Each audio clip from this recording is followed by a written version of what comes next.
এই ডিভাইসটার নাম হলো গার্মিন জিপিএস।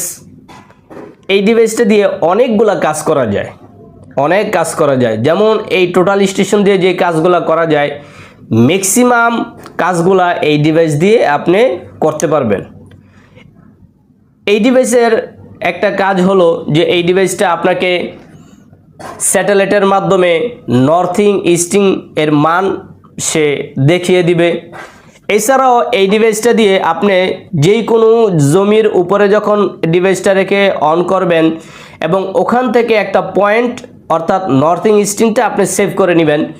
আপনি যদি নর্থিং ইস্টিংটা সেভ করে নেন, পরবর্তীতে ওখানে যদি কোথাও সীমানা বা কোনো নিদর্শন না থাকে, তাহলে এই ডিভাইসটি ব্যবহার করার মাধ্যমে আপনারা ওই লক্ষ্যে পৌঁছে যেতে পারবেন। অর্থাৎ এই ডিভাইসটা আপনাকে হারানো সীমানাগুলা বের করে দিবে, এক্স্যাক্টলি